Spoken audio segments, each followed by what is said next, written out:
오늘은 기쁘고 복된 부활절입니다. 죽음의 세력과 어둠의 권세를 이기시고 부활하신 주님께서 이제 우리 모두의 삶에 늘 함께 하시기를 바랍니다. 같이 기도하시고 하나님의 말씀 나누겠습니다. 주 앞에 나와서 예배하며 주님의 말씀을 듣는 자리에 불러주심을 감사드립니다. 함께 주의 말씀 나눌 때에 우리의 삶에 길을 발견하는 은혜의 시간이 되게 도와주시옵소서. 말씀을 전하는 부족한 자도 가리워 주시옵고, 말씀을 전하는 자나 듣는 이 모두가 겸손히 주님의 말씀 앞에 무릎 꿇고 진리를 향해 나아가게 인도하여 주시옵소서. 우리 구주 예수님의 이름으로 감사하며 간절히 기도하옵나이다. 아멘.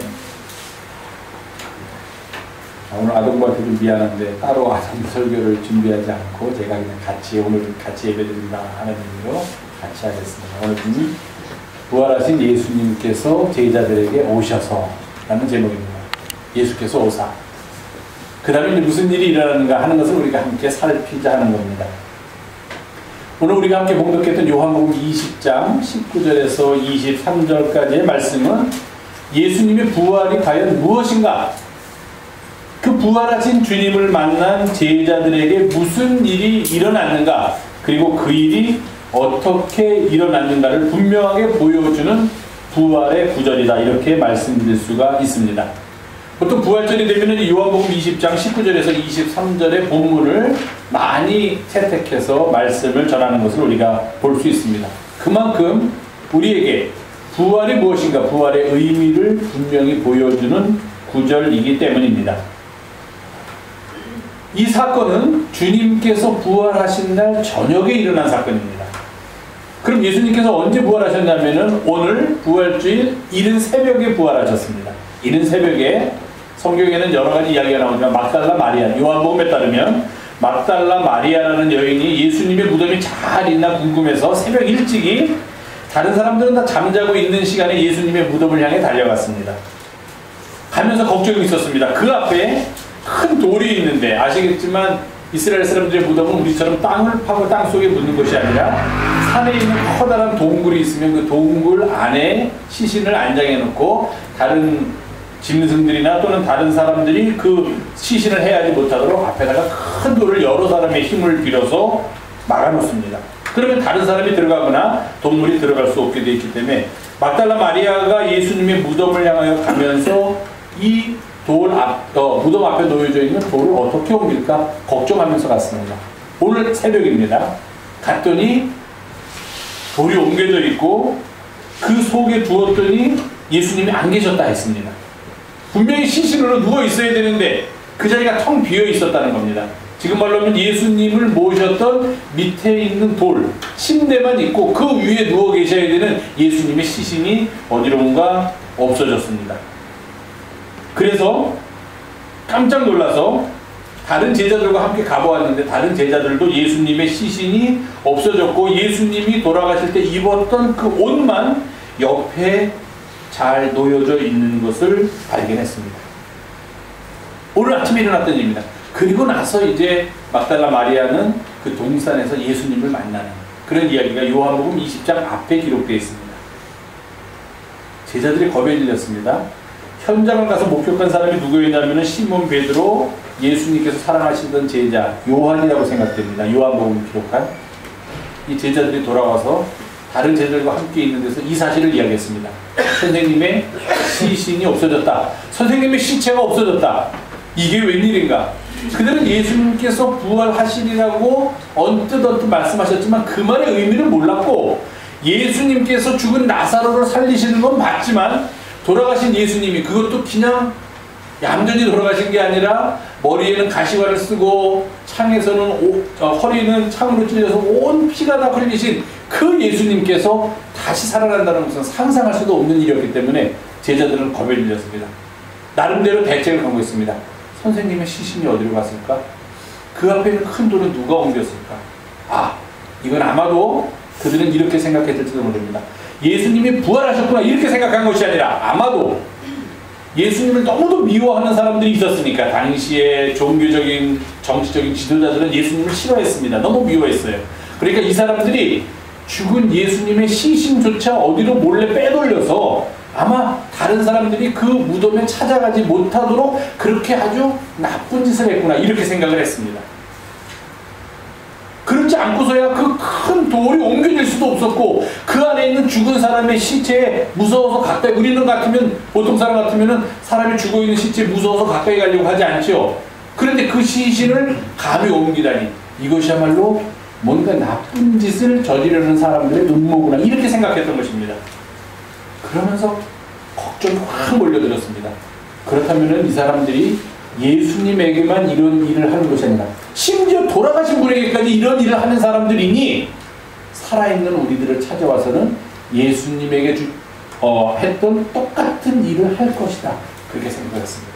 부활하셨다 주님이, 그러니까 이제 그 부활하신 주님을 우리가 만나고 새로운 희망을 찾으면 된다는 그런 메시지가 그들의 가슴속에 전해진 것이 아니라 오히려 예수님께서 돌아가실 때보다도 더 큰 두려움과 공포가 그들을 사로잡았다는 것입니다. 오늘 본문입니다. 어떻게 되어 있습니까? 예수님의 제자들이 그날 저녁입니다. 새벽에 예수님의 시신이 없어졌다는 걸 알고 자기들끼리 어딘가 유대인들이 모르는 곳에 몰래 숨어서 하루 종일 궁리를 했습니다. 회의를 했어요. 의논을 했어요. 우리는 어떻게 하면 이 어려움에서 살아날 수 있을까? 예수님이 돌아가신 다음에까지 그렇게 못된 짓을 하는 사람들이 있으니 이제는 우리 차례가 분명하다라고 그들은 생각하면서 자, 한 사람씩 몰래 고향으로 돌아가. 아, 고향에 가면은 이미 그 사람들이 사람을 보냈을지도 몰라. 그럼 어디 가서 일을 얻어서 직업을 가지고 내가 먹고 살 수 있을까? 막막했습니다. 할 줄 아는 것도 없었습니다. 어부들은 고기를 잡으러 돌아가야 되는데 예수님을 따라다니다가 자기들의 이름이 알려지고 이제 다시 어부가 될 수도 없었습니다. 그렇다면 어디 산속에 숨어서 농사를 지어야 되는데 어부가 농사를 지을 수도 있겠지만 자기들이 생각하기에는 쉽지 않은 일이다 그렇게 생각했던 것입니다. 오늘 본문을 보니까 제자들이 유대인들을 두려워하여, 즉 예수님과 예수님의 제자들을 잡으려는 그 사람들을 무서워해서 한 곳에 몰래 모여 있었고, 어떻게 모여 있었냐면 모인 곳에 문이 몇 개가 있고 창문도 있었다면 다 걸어 잠궜습니다. 아무도 들어올 수 없도록, 이 안에는 마치 아무도 살지 않은 것처럼 그렇게 밖에다 모여야 되겠다 해서 다 걸어 잠그고 문을 닫았다 그렇게 하지 않고 성경 본문은 재밌게 문들을 닫았더니 아마 문이 몇 개 있었는데 하나라도 잘못 실수해서 열려줘서는 안 되니까 자, 당신이 가서 한번 다 잠겨놔 보세요. 이번엔 당신이 한번 잠겨놔 보세요. 예, 다 잠겼습니다. 여기는 안심입니다. 불도 켜지 말고 우리 가만히 있읍시다. 그리고 조용히 소리도 나가지 않게 앞으로 우리가 무슨 일을 해야 될지 의논합시다. 이러고 있었습니다. 근데 그 순간 그렇게 두려움에 떨면서 모인 곳에 문들을 다 걸어 잠그고 있던 제자들 앞에 어떻게 오셨는지 알 수 없습니다. 문을 열 수 없었는데, 밖에서 문을 두드리는 너크 소리도 없었는데 갑자기 그들 가운데 예수님께서 나타나 탁 서셨다는 겁니다. 놀라운 일이죠. 제자들은 자기들의 눈을 의심하지 않을 수가 없습니다. 아, 우리가 선생님을 너무 그리워하니까 헛것을 보고 있구나, 내가 헛것을 보고 있구나. 한 사람이 그렇게 생각했는데 옆 사람도 선생님 그러니까 아니, 이 친구도 헛것을 또 나랑 똑같은 헛것을 보고 있네. 또 이쪽에 있던 다른 제자도 깜짝 놀라면서 얼굴이 막 하얗게 변하면서 무슨 귀신 본 듯한 얼굴을 하니까 제자들이 서로의 얼굴을 쳐다보면서 아, 지금 내가 보고 있는 것이 헛것이 아니라 진짜구나. 여러 사람이 한꺼번에 동시에 보고 있으니까요. 그랬더니 예수님이 말씀하십니다. 너희에게 평강이 있을지어다. 그 말씀을 하시고 제자들이 뭐 이거 귀신이냐 이게 사람이냐 이거 어떻게 된 거냐 우리가 제대로 보고 있는 거냐 우왕좌왕할 때 예수님께서 뭐라고 요한복음 기자가 전합니까? 손과 옆구리를 그들에게 보이시니 제자들이 예수님을 보고 예수님인 줄 알고 크게 기뻐했다. 이렇게 되어 있습니다. 부활하신 주님을 제자들이 처음으로 만나는 장면입니다. 아침에 부활하셨는데 무덤에 갔을 때 그의 시신이 안 보인다는 것을 알고서 아마도 제자들같이 훌륭한 사람들이라면, 예수님을 쫓았던 사람들이라면 당연히 아, 우리 선생님께서 부활하셨구나, 이거 어디 가서 부활하신 주님을 만나기만 하면 된다, 이렇게 기뻐해야 할 텐데 그들의 머릿속에는 부활이라는 것을 상상할 수 있는 여지가 없었습니다. 두려움과 공포로 사로잡혀 있던 그들에게는 예수님께서 부활하실 수도 있다라는 가능성은 1%도 되지 않았고, 나머지 99%는 이것은 예수님을 음해하려는 무리들이 예수님뿐만 아니라, 돌아가신 예수님뿐만 아니라 우리한테까지도 그 세력을 펼치려는 그런 어떤 움직임이다. 이렇게 생각할 수밖에 없었던 것입니다. 그런 제자들 가운데 주님께서 오셔서 너희에게 평강이 있을지어다 하시면서 자신의 창에 찔린 옆구리의 자국을 보여주시고 손에 못자국을 보여주시니까 그제서야 제자들이 정말로 우리 선생님께서 부활하셨구나 믿게 되었고 그리고 기뻐하였다 이렇게 기록됩니다. 그러면서 이 짧은 구절 속에 예수님께서 몇 말씀을 하십니다. 먼저 너희에게 평강이 있을지어다. 2번이나 반복해서 그런 말씀을 하십니다. 그리고서는 아버지께서 나를 보내신 것 같이 나도 너희를 보낸다. 이 말씀을 하시고 그들을 향하사 숨을 내쉬며 이르시되 성령을 받으라.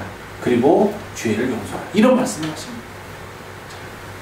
부활하신 주님께서 제자들 가운데 나타나셨습니다. 기대됩니다. 무엇을 말씀하실까? 어떤 놀라운 일을 보여주실까? 이제 당신이 살아나셨으니까 더 놀라운 하늘의 천군 천사와 함께 우리 선생님을 그렇게 십자가에 못 박아 죽었던 그 사람들을 찾아가서 이제는 우리가 승리할 것이다.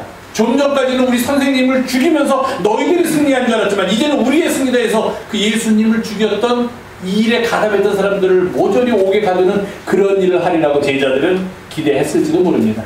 부활까지 하셨는데 그 정도의 일쯤이야 아무것도 아니지 않겠느냐 이렇게 생각했는지도 모릅니다. 또 다른 것을 기대한 제자들도 있었을지 모릅니다.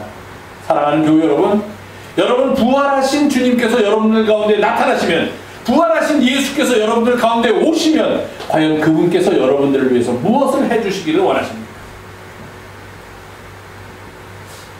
여기 보니까 잘 그 텔레비전 프로를 볼 만한 연령대에 계신 분이 안 계신데 요즘 한참 뜨는 스타 강사라는 어떤 여자분이 있었습니다. 스타 강사에 정말 전에는 잠깐 나왔는데 이제는 그 사람 이름으로 쇼를 만들어서 합니다.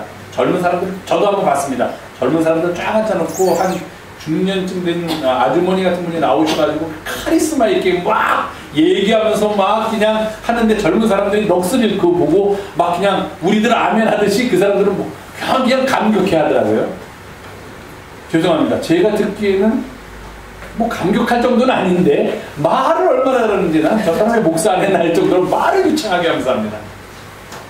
그게 뭐냐면 성공하는 법에 한마디로 말하면 젊은이들한테 왜 젊은이들께 기죽어 삽니까? 깊이십시오. 뭐가 여러분들 그렇게 두려워합니까? 여러분들한테 얼마나 많은 가능성이 있는 줄 아십니까? 아주 좋은 이야기입니다. 근데 이분이 이제 그런 이야기를 하시면서 또 뭐 얘기 듣기는 뭐 석사 과정에서 논문을 쓰시는데 뭐 남의 거를 잠깐 빌렸다는 얘기도 있고 또 뭐 인문학이라고 그래가지고 이제 우리는 이런 유명한 작품 소설이라든지 뭐 수필이라든지 이런 것을 좀 읽고 커야 된다 하는데 그 사람이 그런 거 읽는 시간에 자기 개발에 대한 책을 읽어라. 어떻게 하면 성공할 수 있는 책을 읽어라는 얘기를 해서 이제 대학 선생님들이나 그런 분들이 이거 젊은 사람들을 너무 잘못 인도하는 거다. 그런 인문학의 기초가 돼야 되는데 문학도 알아야 되고 철학도 알아야 되는데 우리 젊은이들이 무슨 성공하는 비법만 가르쳐서 되겠느냐 해서 이제 요즘은 좀 이분이 어려움을 당하고 있다고 합니다. 어려움을 당하는 이유가 그거예요. 이 여자분이 얘기하는 그 강사가 얘기하는 핵심이 뭐냐면 여러분은 점수입니다. 성공을 위해서 나아가면 여러분 앞에 어떤 장애물이 있더라도 여러분들은 다 물리치고 나갈 수 있습니다 라고 이야기를 합니다.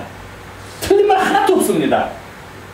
그런데 뭐가 문제냐면은 그러한 이제 보통 우리가 얘기할 때 그런 것을 담론이라고 얘기하는데 그러한 담론은 이미 미국 같은 데서는 19세기에 있었던 이야기입니다. 내가 개발해서 내 인생은 내 손으로 개척해 나간다. 내 인생은 나의 것. 그러니까 아무도 내 앞을 가로막을 수 없다. 나에게는 무한한 가능성이 있다. 나는 도전하면서 살겠다. 이렇게 19세기 미국에서 사람들을 사로잡았습니다.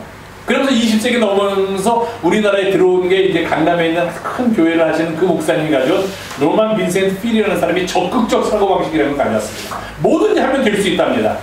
젊은 사람들이 얼마나 좋습니까? 이거 대학에서 공부해봤자 비전도 없는 것 같고 대학을 졸업해도 대학 가기 취직하기도 어려운 것 같은데 그 강사님의 말을 들으면 막 속에서 내일은 어떻게 될지 모르지만 속에서 자신감이 막 솟아오릅니다. 나도 할 수 있지. 그럼 뭐가 두렵냐? 하면 돼. 공부도 하면 되고 뭐든지 하면 돼. 이렇게 생각을 했습니다. 근데 문제가 있는 거예요. 이분이 가리키는 메시지 핵심에 뭐가 있냐면은 여러분들은 그렇게 성공할 수가 있습니다. 그러면서 뭐라 그럽니까? 요즘 어떤 스님이 쓴 책은 멈추면 비로소 보이는 것들, 이런 책이 있습니다. 근데 그분은 얘기합니다. 멈추지 마십시오. 멈추고 딴짓 하다가는 다른 사람이 저만큼 가니까 여러분들은 도태됩니다. 멈추지 말고 무조건 나가십시오. 이렇게 얘기합니다. 어떤 게 정말 요즘 그렇게 유명한 힐링이라는 것에 어울릴까? 이제 나이 든 세대에서 고민을 하기 시작했습니다. 우리의 젊은이들이 저 강사의 이야기들만 산다면 바르게 사는 사람입니까? 고민하기 시작했습니다. 옆에 있는 사람들이 아프면 우리는 그들을 돌보면서 살아야 된다고 이야기하는데, 요즘 젊은 사람들에게는 왜 돌봐야 됩니까? 반문을 합니다. 남들을 도우면서 서로 함께 더불어 살아야 됩니까? 라고 그렇게 얘기를 하면, 목사님 왜 그래야 됩니까? 나만 잘 살면 되죠. 돈 많이 벌어서 내 길만 가면 되지 왜 내가 남을 쳐다봐야 됩니까? 나 살기도 바쁜데 라고 반문을 합니다. 어쩌면 우리가 가슴 아파하지만 우리 모두의 현실을 보고 있는 것인지도 모릅니다. 아니, 예수께서, 부활하신 예수께서 우리 가운데 오시면 우리가 그것을 원하고 있는지도 모른다 하는 겁니다. 앞만 보고 위만 보고 나아가라고 하는 그 말에 열광하고 있는 우리들인지도 모른다 하는 겁니다. 부자가 되는 법, 고기 잘 잡는 법 강의를 하시기 위해서 제자들에게 부활하신 주님께서 나오셨을까요? 요즘 교회에서 아주 좋아하는 신명기에 있는 말씀, 들어가도 복을 받고 나가도 복을 받고 앞에서도 복을 받고 뒤에서도 복을 받고 그 전에 복에 파묻혀 죽고 싶습니다 하는 사람들을 만족시키는 그러한 해결책을 제시하기 위해서 부활하신 주님께서 겁에 질려있는 제자들 앞에 다시 나타나셨을까요? 왜 나타나셨을까요?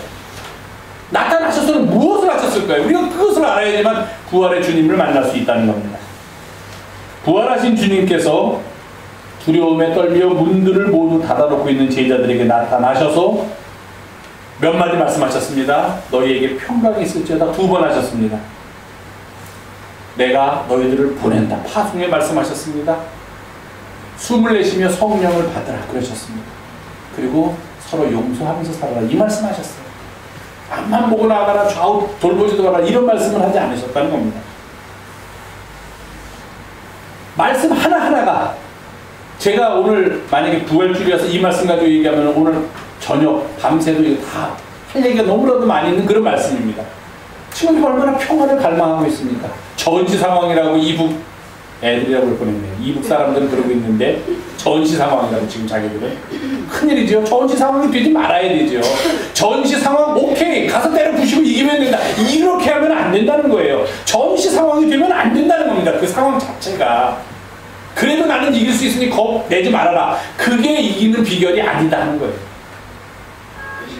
너에게 평강이 있을지어다. 그 말고 하나님께서 우리를 파송하십니다. 그 말로 얼마나 우리 가슴에 맺히는, 용서하라는 말씀도 가슴에 맺히는 말씀인지 모릅니다. 그런데 저는 오늘 그 중에서 한 가지만 하겠습니다. 시간이 넘어갈 것 같아서. 예수께서 그들을 향하사 숨을 내쉬며 성령을 받으라. 22절 말씀입니다. 숨을 내쉬며 성령을 받으라고 말씀하셨습니다. 주님의 숨이 제자들에게 임하는 순간입니다. 숨은 뭡니까? 내 기운이에요. 기운. 숨을 많이 내쉬면 어떻게 됩니까? 내 몸에서 기운이 빠져나가서 내가 기진맥진해집니다. 숨을 들이마시고 내쉬고를 반복해야만 합니다. 우리가 호흡을 한다는 건 뭡니까? 들숨과 날숨이 있다는 거죠.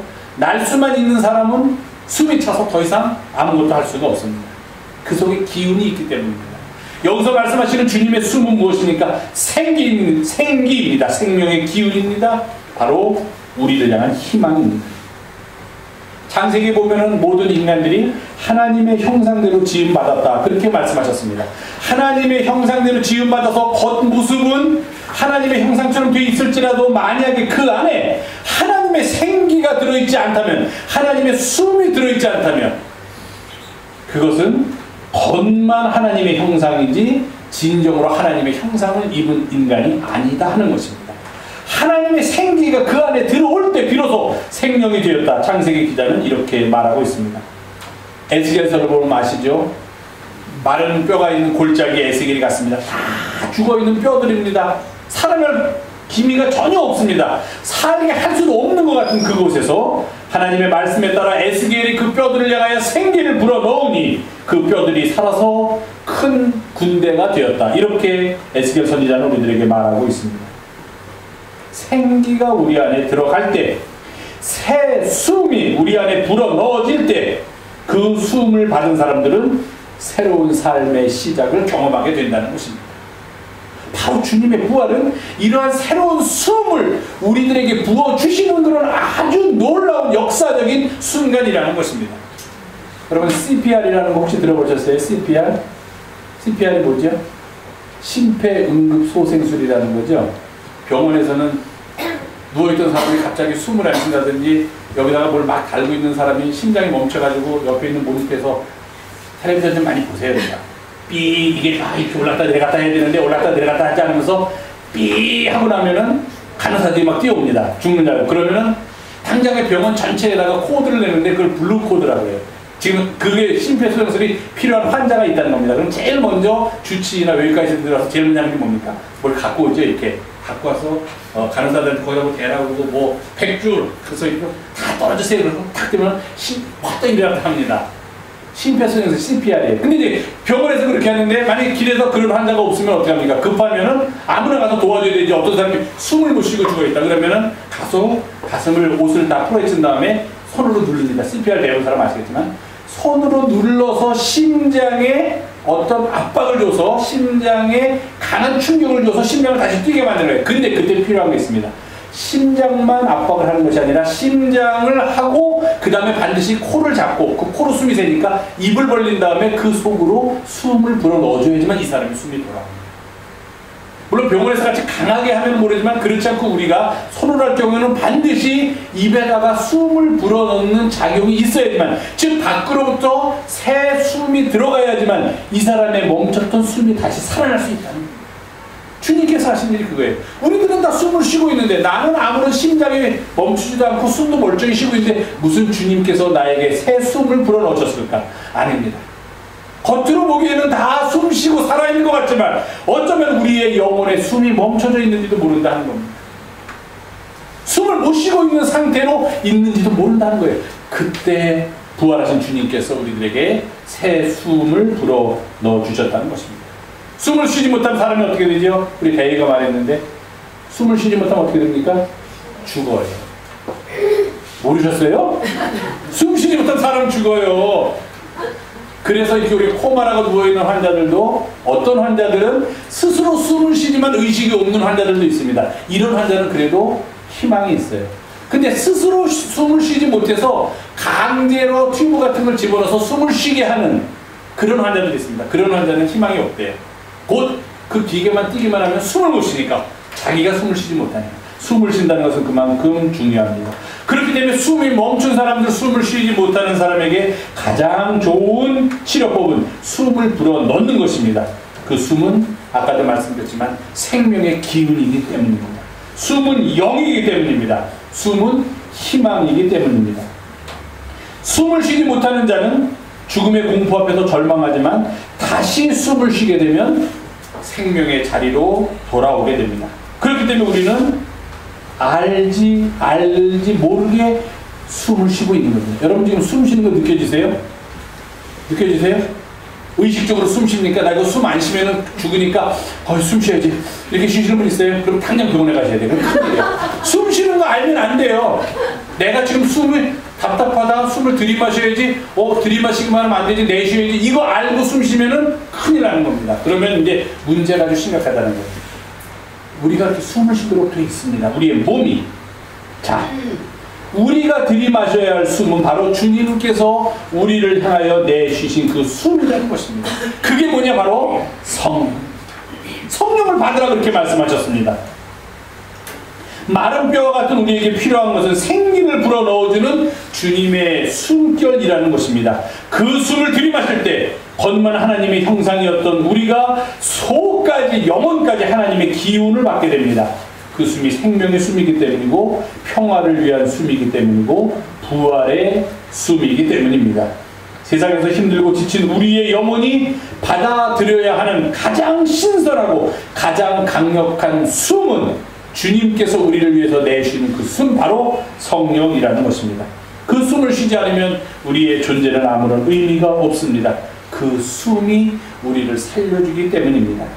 병든 자를 일으켜 주는 것도 그 숨이요, 낙심한 자에게 새 힘을 주는 것도 부활하신 주님의 숨결이요, 슬픈 자를 위로하며 기쁨을 주는 것도 그 숨이요, 가난한 자를 붙들어주며 부유하게 하는 것도, 갈등과 공포에 사로잡힌 이들에게 평화를 가져다 주는 것도, 그리고 절망한 자를 일으키고 다시 설 수 있게 하는 것도 바로 주님께서 내주시는 그 숨결이기 때문입니다. 죽음을 이기고 부활의 기쁨을 누리게 하는 것도 바로 이 주님의 숨입니다. 부활하신 주님께서 우리에게 불어넣어 주시는 바로 그 숨, 생명의 기운입니다. 이 땀을 살리는 기입니다. 그것이 기입니다. 그것을 받아야지만 우리 모두는 살 수 있다는 것입니다. 봄 기운이 만물의 소생을 알려주는 이 귀한 계절에 우리가 만나게 되는 주님의 부활은 우리에게는 큰 은혜요, 가장 귀하고 값진 복입니다.